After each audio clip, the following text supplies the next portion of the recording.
আমাৰ জাগিৰোড টাউনশ্বিপ আমাৰ সিন্ধুচৰত যেহেতু আহিবৰ কাৰণে অসম চৰকাৰৰ ফালৰ পৰা জৰীপ কৰিবৰ কাৰণে আহিল 13 মে 2026 তাৰিখে। আটাইতকৈ দুৰ্ভাগ্যজনক কথা এইটোৱে হ'ল যে তাতে যিখিনি টাউনশ্বিপ কৰিবৰ কাৰণে অসম চৰকাৰে মাটি জৰীপ কৰিব আহিছিলে সেই মাটিখিনিত অসম চৰকাৰে ইতিমধ্যে ঘোষণা কৰিছে যে আমি তাত কোনো ধৰণৰ স্যাটেলাইট টাউনশ্বিপ আমি তাতে নবহাওঁ। তেখেতসকলৰ মানে বেলেগ অজুহাত নাই।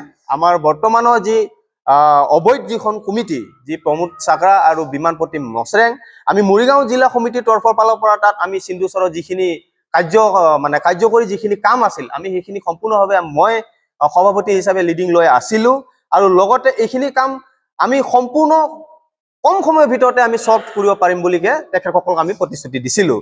সেই হিচাপে তেখেতসকলৰ আমি আমাৰ যিখিনি সিন্ধুচৰৰ যি টাউনশ্বিপ বনাবৰ কাৰণে অসম চৰকাৰে সিদ্ধান্ত গ্ৰহণ কৰিছিল এই সিদ্ধান্ত ইতিমধ্যে তেখেতসকলে বাতিল কৰা বুলি আমি গম পাইছোঁ।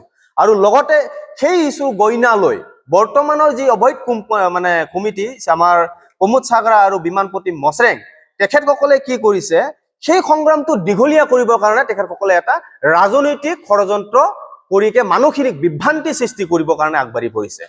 এটাতো হেনেকুৱা কাম কৰিবাটো আমি মৰিগাঁও ডিষ্ট্ৰিক্টে কেতিয়াও নিদিওঁ। কাৰণ আমাৰ এই মৰিগাঁও ডিষ্ট্ৰিক্টত শান্তি সম্প্ৰীতিৰে আমি জীয়াই আছো, ভাতৃত্ববোধেৰে আমি জীয়াই আছো।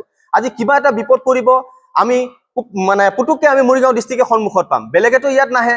গতিকে সেই মৰিগাঁও ডিষ্ট্ৰিক্টৰ যিখিনি সিন্ধুচৰৰ বিষয় সেই বিষয়টোত তেখেতসকলে সম্পূৰ্ণভাৱে ৰাজনৈতিক ষড়যন্ত্ৰ খনা বুলিকে আমি মৰিগাঁও ডিষ্ট্ৰিক্টে আমাৰ সিন্ধুচৰবাসীক লগতে আমাৰ যিমান তিৱা ৰাইজ আছে আমি আপোনালোকক অৱগত কৰিব বিচাৰিছো যে সিন্ধুচৰৰ সমস্যাটো মন্ত্ৰী মহোদয়ে লগতে অসম চৰকাৰে তাতে প্ৰস্তাৱিত যি স্যাটেলাইট টাউনশ্বিপ তাত নবহাও বুলিকে তেখেতসকলে আমাক লিখিত আকাৰে দিম বুলি কোৱাৰ সত্ত্বেও ডিসি বাইদেৱে কৈছে যে সিন্ধুচৰৰ বিষয়টোৰ বাদে যি আমি 21 মে তাৰিখে ডিসি বাইদেউৰ লগত বহিছিলো সেই ডিসি বাইদেউৰ লগত বহা দিনাখন ডিসি বাইদেৱে কৈছিলে যে যি সিন্ধুচৰত স্যাটেলাইট টাউনশ্বিপত যি আপোনালোকে হ'ব বুলিকে যি আকাংক্ষা কৰিছে সেই আকাংক্ষা আপোনালোকক মই মুখিমূৰ কৰি দিব আজিয়ে পাৰিম। কিন্তু আমাৰ যি দাবী আছে তাত 6 শিডিউল সোমাই দিছে, তাত মাটিৰ পট্টা সোমাই দিছে, তাত আৰু বন গাঁও বিলাকৰ পট্টা দিব লাগে বুলি সোমাই দিছে। এই যিখিনি আপোনালোকে দাবী জনাইছে এই দাবীখিনি মই ইয়াত ফুলফিল কৰিব নোৱাৰিম। সেইখিনি আপোনালোকে চিফ মিনিষ্টাৰৰ লগত আলোচনা কৰিব লাগিব। বাকি যি সিন্ধুচৰৰ বিষয় সেইখিনি মই আজি ইয়াতে মুখিমূৰ কৰি দিব পাৰিম।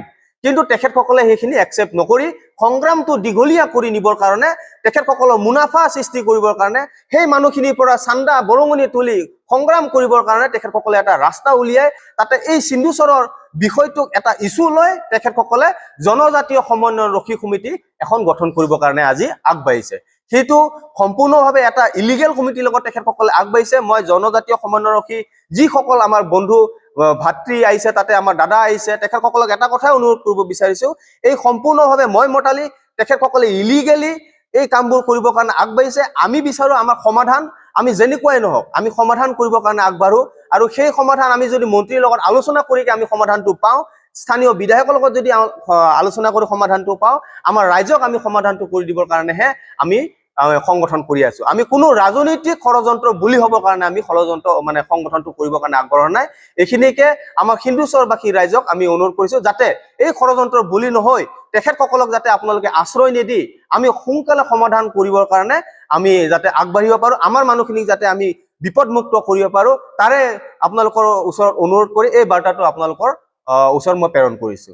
যেহেতু তেখেতসকলে সম্পূৰ্ণভাৱে ইলিগেল অবৈধ কোম্পানী কমিটি, সেয়েহে এই কমিটিৰ যিখিনি কাৰ্যসূচী অহাকালিলৈকে তেখেতসকলে হাতত লৈছে মৰিগাঁও ডিষ্ট্ৰিক্টৰ পৰা আমি সম্পূৰ্ণভাৱে তেখেতসকলক সহযোগিতা আগনবঢ়াও বুলিকে আজি কাৰ্যকৰী সমিতিত আমি সিদ্ধান্ত গ্ৰহণ কৰিছো। লগত অনাগত দিনত তেখেতসকলে যদি মৰিগাঁও ডিষ্ট্ৰিক্টত তেনেধৰণৰ কাৰ্যসূচী হাতত ল'বৰ কাৰণে তেখেতসকলে আগবাঢ়ে তেতিয়াহ'লে আমি তেখেতসকলক প্ৰতিৰোধ কৰিবৰ কাৰণে মৰিগাঁও ডিষ্ট্ৰিক্টে কিন্তু সম্পূৰ্ণ আমি বাধ্য হ'ম।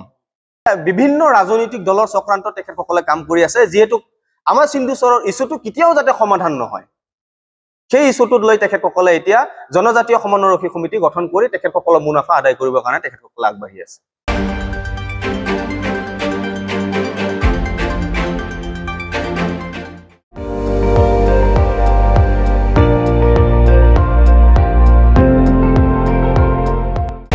আপুনি চাই আছে ND24 সৰ্বশ্ৰেষ্ঠ নহয়, সৰ্বোত্তমৰ দৌৰত।